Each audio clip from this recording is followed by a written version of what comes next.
My girlfriend texted, "Pop quiz, do you trust me?" After weeks of suspicious behavior, I replied, "Completely." Then I hired a PI while she thought she was testing me. The photos I sent her parents from her business trip revealed.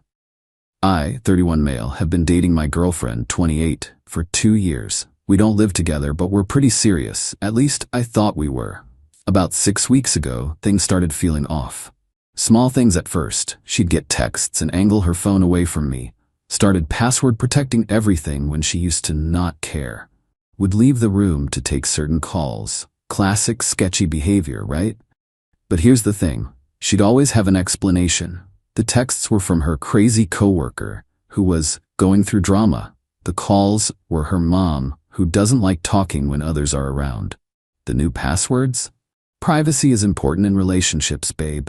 Every time I'd get that gut feeling something was wrong, she'd flip it. Make me feel like I was the problem for not trusting her, like I was being controlling or insecure. 3 weeks ago, it escalated. She started having more work dinners and client meetings. She works in pharmaceutical sales, so the client thing is legit, but suddenly she was having them 3-4 times a week. Always dressed up, always came home late smelling like expensive cologne that definitely wasn't mine. I tried bringing it up casually. "Wow, lots of client dinners lately." She got defensive immediately. "Are you serious right now? This is my career, my job. You're really gonna make me feel guilty for working hard?" "I'm not. I'm just what? Accusing me of something? God, I can't believe you don't trust me." That word, trust. She kept weaponizing it against me. 2 weeks ago was when it got really weird. She told me she had a business trip coming up. 3 days to meet with some major clients and attend a pharmaceutical conference. Totally normal for her job. Except when I asked where, she was vague. "Oh, you know, one of those convention centers. Hotel conference situation. Boring stuff." When I asked which hotel so I could send her flowers, trying to be supportive, not suspicious, she said she'd text me the details later. Never did. Then came last Tuesday. The text that made me absolutely certain something was up. It was 2 p.m. I was at work. My phone buzzed. Her pop quiz. "Do you trust me?" Me random question, lol. "What's up?" Her just answer. "Yes or no, do you trust me completely?" I stared at that text for a solid minute, because here's what I knew. Innocent people don't randomly text their partners asking if they're trusted. Guilty people trying to gauge suspicion do. This was a test, but not the kind she thought. Completely. Why? Her? Just making sure. "Sometimes I feel like you doubt me when I talk about work stuff. Wanted to hear you say it." "Never doubt you. You're amazing at your job." "Love you, babe." Business trip this weekend, BW. Leaving Friday morning, back Sunday night, and there it was. The setup. She just created her alibi and checked that I wasn't suspicious. I'd passed her test, which meant she felt safe to do whatever she was planning that weekend. I sat at my desk, staring at that exchange. My hands were shaking slightly, but my mind was crystal clear.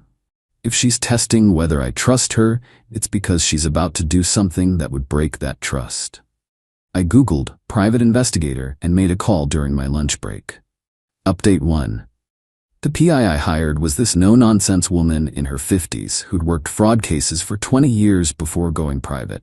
Let's call her Detective D. She wasn't cheap, $200 an hour plus expenses, but she was exactly what I needed.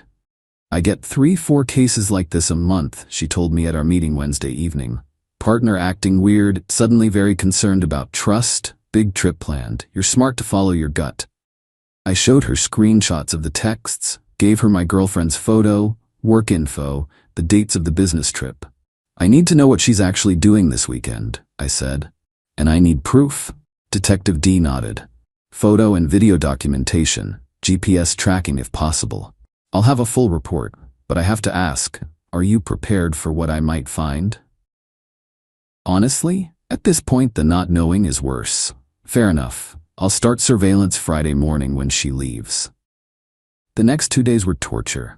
Acting normal around her, pretending everything was fine. She'd text me about how stressed she was about the trip, how many meetings she had lined up, how exhausting it would be. Thursday night, we had dinner at her place. She was doing that thing cheaters do where they're extra affectionate before they cheat, like building up credit or something. Kept telling me she loved me, how great I was, how lucky she felt. I smiled and played along. Kissed her goodbye at the door. Have a great trip. Kill it with those clients. I will, baby. Miss you already. Friday morning, Detective D texted me at 8:47 a.m. Target departed residence at 8:15. I'm following. Will update.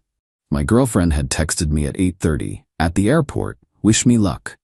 Except Detective D's next message at 9:03 a.m. was, she's not at any airport. She just checked into the Riverside Inn downtown, uploading photos to the secure portal now. I opened my laptop, logged into the portal Detective D had set up. And there she was, my girlfriend, pulling a suitcase into a hotel that was definitely in our city. Not at a conference, not at an airport. My phone buzzed. Another text from her. Boarding soon. Phone will be off during flight. I actually laughed out loud. The audacity. Detective D kept sending updates throughout the day. 11:23 a.m. Target left hotel in cocktail dress. Following to upscale restaurant. 12:07 p.m. She's meeting a man, approximately 40 to 45 years old, business attire, affectionate greeting, uploading photos. The photos showed her hugging this older guy, sitting very close at lunch, holding hands across the table. 1:45 p.m. They're going back to hotel together. 3:30 p.m. Target and male companion still inside hotel room, confirming room number. My girlfriend texted me at 3:45 p.m. Conference sessions are so boring. Miss you. At 6:17 p.m. Man departed hotel. Target remained inside, standing by for evening activities. 7 p.m. Target left hotel in different outfit, following to another restaurant. 8:04 p.m. Meeting different man. Younger, approximately 30-35, also very affectionate, uploading photos. Wait, different man? I opened the new photos. Sure enough, my girlfriend was having dinner with a completely different guy. Same intimate body language, same hand-holding. She was literally running the same playbook with two different men in one day. My girlfriend texted at 8:30 p.m. Networking dinner with boring pharma people. Call you when I'm back at hotel? Sure, babe, have fun. She never called. Detective D's update at 10:45 p.m. Target and second male companion entered hotel together. Separate room from this afternoon's companion. They're both staying at the same hotel. I have room numbers. Saturday was a repeat performance. Different outfits, same two men, same routine. Breakfast with guy 1, afternoon activity with guy 2, dinner with guy 1 again. My girlfriend was working some kind of rotation system. Sunday morning, Detective D sent her full report. It was devastating and darkly impressive. Guy 1, the older one, had paid for all meals, handed her shopping bags, paid for the hotel room.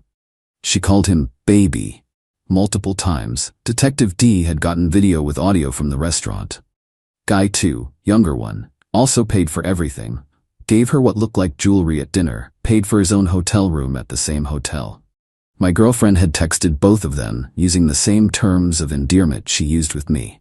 Had kissed both of them. Had spent private time in hotel rooms with both of them. She'd literally scheduled her business trip to juggle 2 other relationships in the same city where I lived. Detective D's conclusion: your girlfriend is maintaining at least 3 relationships simultaneously, likely for financial benefit.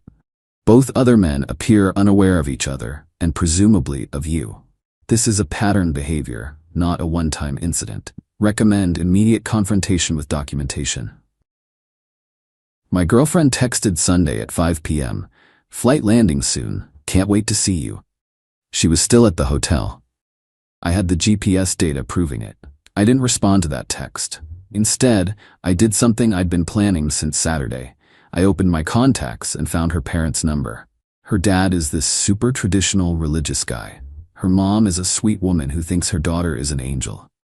They'd had dinner with me a month ago and told me how happy they were she'd finally found a good man who treats her right. I composed an email, subject line, about your daughter's business trip. Body: I'm sorry to send this, but you need to know what she's really been doing this weekend. I hired a private investigator after suspicious behavior. These photos are from Friday, Saturday, and Sunday. She told me she was at a pharmaceutical conference. As you can see, that was a lie. I attached 12 photos, her with guy number 1, her with guy number 2, timestamps visible, kissing both, holding hands with both, entering hotel rooms with both. I attached the full PI report as a PDF. I hovered over the send button for maybe 10 seconds, then I sent it. My phone rang almost immediately. Her dad. Is this real? Yes, sir. Every photo is time-stamped and verified. I hired a licensed private investigator. The full report is attached. Silence. Then I heard him say something away from the phone. Her mom's voice in the background, rising in pitch, then crying. We're gonna handle this, he said, his voice shaking with rage. Thank you for telling us. I'm so sorry. He hung up. My girlfriend texted at 6:30 p.m. Home, coming over. I didn't respond. She called at 7 p.m. I didn't answer. She called again at 7:15 p.m. Then 7:30 p.m. At 7:45 p.m. she texted, Babe, what's wrong? Why aren't you answering? At 8 p.m., did I do something? At 8:30 p.m., starting to worry, please just tell me what's going on. At 9 p.m., her dad must have called her, because my phone exploded. 23 calls in 15 minutes. What did you do? Why would you send that to my parents? You had me followed? This is insane. Call me right now. I blocked her number. Then I went to bed, slept like a baby for the first time in 6 weeks. Update 2 Monday was chaos. I woke up to 68 missed calls from unknown numbers. She'd been calling from different phones all night. My email had 3 messages from her. 1 begging me to talk to her. 1 accusing me of violating her privacy and threatening legal action. 1 claiming the PI photos were taken out of context and she could explain everything. I deleted all 3 without responding. But here's what I didn't expect. Her best friend showed up at my apartment at 7:30 a.m. I opened the door in my pajamas, coffee in hand. We need to talk, she said, pushing past me into my apartment. Good morning to you too. Do you have any idea what you've done? Her parents kicked her out. She's staying on my couch. She's a mess. I took a sip of coffee. She's a mess? She was literally dating 3 men at once and lying to all of us. She wasn't dating them. God, you don't understand anything. Then explain it. Explain how kissing 2 different men and spending nights in their hotel rooms while texting me about being at a conference isn't cheating. Her best friend's face went red. Those men they were helping her. Helping her what? With money, for her business idea. She's been talking to investors. I actually laughed. Investors who she kisses and sleeps with?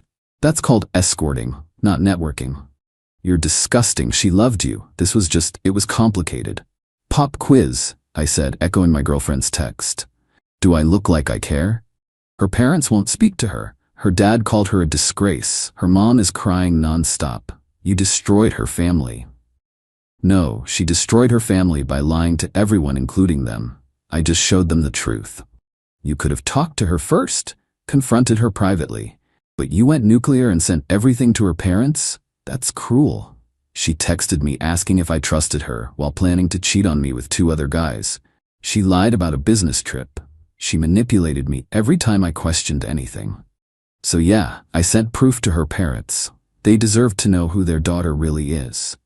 She needs those men. One of them was going to invest $50 in her business. What business? She hesitated. Her wellness coaching thing. She doesn't have a wellness coaching business. She works in pharmaceutical sales. She was going to start one. That's why she needed the money. So she was scamming these guys too. Got it. Her best friend stood there, opening and closing her mouth like a fish. She wants her stuff back, she finally said. From here. What stuff? Her toothbrush, her extra clothes, her... Already boxed up, it's by the door. I pointed to a small box I'd packed Sunday night. A toothbrush, 1 hoodie, some makeup she'd left behind. That's it. That's all? We didn't live together. That's all she left here. She grabbed the box. You're a cold person, you know that? I'm a person who hired a professional to confirm what my gut already knew. If that makes me cold, I'm fine with it. She slammed the door on her way out. At work, I got an email from my girlfriend's personal email account. I know you're angry. I know I messed up, but sending those photos to my parents was beyond cruel. They're not speaking to me. My dad called me a whore. My mom won't stop crying. My whole family knows now because my aunt saw my mom crying and got the story. I'm humiliated. I've lost everything. And for what? Because I was trying to secure funding for my future? Those men meant nothing to me. You were the one I actually loved, but you couldn't even give me a chance to explain. You just destroyed my entire life. I hope you're happy. I wrote back 1 line. Pop quiz. Do you trust me when I say I don't care? Completely. Then I blocked that email too. By Tuesday, the situation had evolved in ways I didn't anticipate. My girlfriend's mom called me from a blocked number. I answered because I figured it might be work-related. "Sweetheart?" Her mom's voice shaky and tear-strained. "Yes, ma'am? I wanted to apologize. For my daughter, I raised her better than this. I don't know where we went wrong, but this is not the girl I thought I knew." "You don't need to apologize for her choices, ma'am.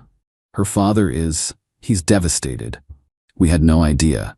She introduced us to you, and we thought she was finally settling down with a good man. We were planning to help with a wedding, eventually.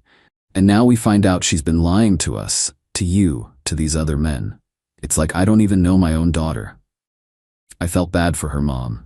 She really didn't deserve this. "I'm sorry you found out this way," I said, "but I thought you deserved to know the truth. You did the right thing. Her father is too angry to say it, but you did the right thing. She needs to face consequences for once in her life. We've always bailed her out, fixed her problems. Maybe that's why she thought she could do something like this."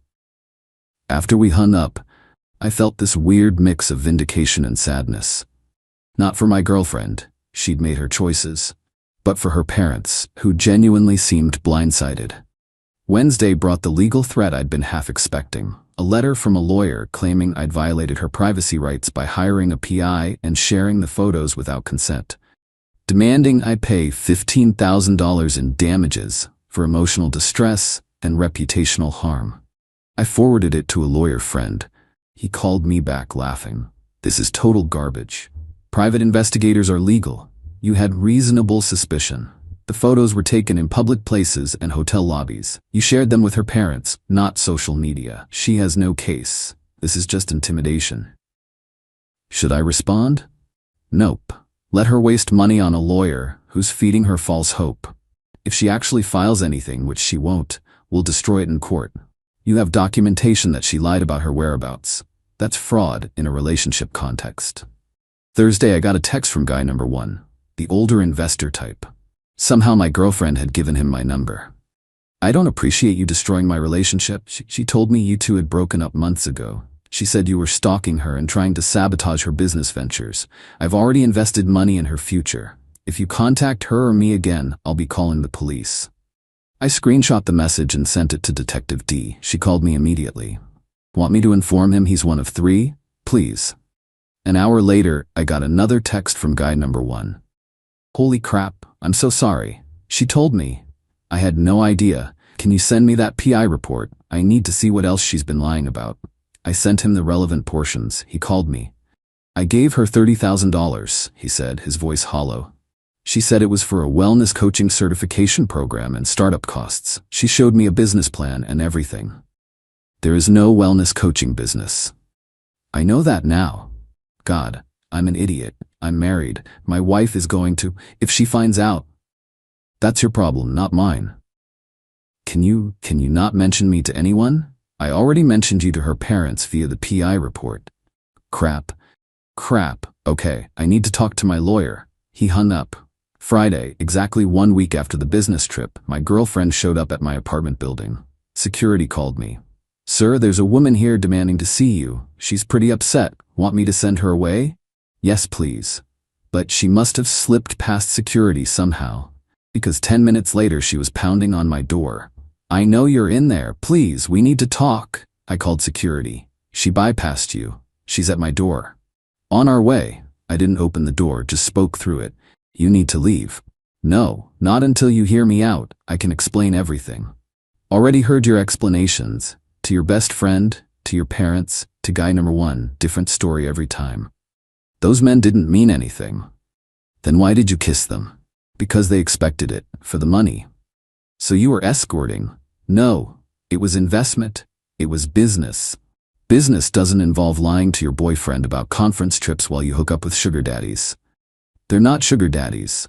You're twisting everything. Security arrived. I heard them talking to her. "Ma'am, you need to leave the building." "I live here." "No, ma'am, you don't. This gentleman lives here. You need to leave now or we'll call the police." "Fine, but this isn't over." I heard her footsteps retreating. Waited 20 minutes before leaving my apartment for work. Update 3. Final. It's been 3 weeks since I sent those photos to her parents. Time for the final update because this situation has finally reached its conclusion. Week 2 after the confrontation, things got desperate on her end. She'd apparently exhausted every sympathy play with her friends. Most of them had either heard the full story or seen her increasingly unhinged social media posts about betrayal and privacy violations. Her best friend, the one who showed up at my apartment, actually called me to apologize. I didn't know the full extent of what she was doing, she admitted. She told me she was just having dinner meetings with potential investors. I didn't know about the relationship parts, or that there were multiple men, or that she'd lied to you about a business trip. I'm really sorry I came at you like that. Appreciate that. She's been lying to me too, about a lot of things. I'm done being her excuse. Her family situation deteriorated further. Her parents had apparently started going through her finances after everything came out. They discovered she'd been receiving gifts and loans from various men for over a year, long before she met me. This wasn't a recent thing. This was her pattern. Her dad found Venmo records, Cash App transfers, even old-fashioned checks, thousands and thousands of dollars from men she'd met on dating apps, at work events, through friends. She'd been running this operation like a side hustle. Her mom called me one more time, just to update me. We found out she owes money to 3 different credit cards we didn't know existed. She's been living way beyond her means for years. The pharmaceutical sales job doesn't pay as much as she told us it did. We think most of her income was coming from these arrangements. I'm sorry you're dealing with this. Her father wants her to move out of state, live with his sister for a while, get away from this situation. We can't have her here anymore. Guy 1, the older investor, ended up filing a civil suit against her for fraud.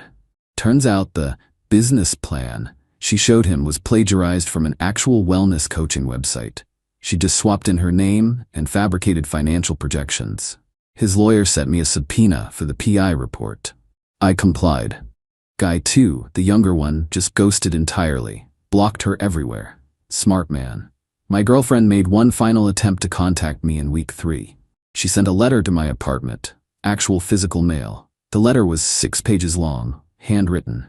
Started with apologies, devolved into excuses, ended with accusations. The highlights: I never meant to hurt you. Everything just got out of control. Those men were supposed to be business relationships, but they wanted more, and I felt trapped. I needed the money to maintain the lifestyle you expected me to have. Wait, what? You always wanted me to look good, dress nice, go to fancy restaurants. I couldn't afford that on my salary, so I found ways to make it work. This was wild. She was actually trying to blame me for her scamming operation. If you had been more understanding about my financial situation, I wouldn't have needed to seek help elsewhere. The PI was illegal, and I'm still pursuing legal action. She wasn't. Her lawyer had dropped her. My life is ruined because you couldn't handle the fact that I'm an ambitious woman making business connections. I hope you know that everyone who knows the real story thinks you're controlling and manipulative. They don't, but okay. I loved you. I really did, but you'll never find anyone who loved you the way I did. The letter ended with, I hope someday you realize what you lost. I took a photo of the letter and sent it to her best friend, who was now firmly in my corner, with the caption, still playing victim, I see. She replied, she'll never get it. Save that letter though. It's evidence if she tries anything else. By week 3, the situation had mostly resolved itself. Her family made her move across the country to live with her aunt. Fresh start, they called it. More like exile. Guy number 1's lawsuit was proceeding. Last I heard, she'd have to pay back the $30,000 plus legal fees. No idea how she'd manage that. Her pharmaceutical sales job had terminated her. Apparently word got around about what she'd been doing, and the company didn't want that liability. They claimed it was performance-related. Sure. Her old apartment was being sublet because she couldn't afford the lease anymore. As for me, I'm doing fine, better than fine actually. The whole experience taught me something valuable. Trust your gut, but verify the facts. I could have confronted her directly based on suspicion. Instead, I got concrete proof. That proof protected me from her manipulations and gaslighting. When she texted pop quiz, do you trust me? She was testing whether she'd covered her tracks well enough. She thought she had. She was wrong. I trusted my instincts more than I trusted her words, and that made all the difference. A friend asked me last week if I regretted sending those photos to her parents. Not even a little bit, I said. They deserved to know who they were supporting. Plus, it protected them from potentially giving her money for her fake business. But wasn't that kind of extreme? She was running a con on multiple people simultaneously while making me feel crazy for noticing. Extreme was necessary. The truth is, I don't feel guilty. I feel relieved. Relieved that I caught it when I did, before I proposed or moved in with her or combined finances. Relieved that I have proof of everything so nobody can rewrite history.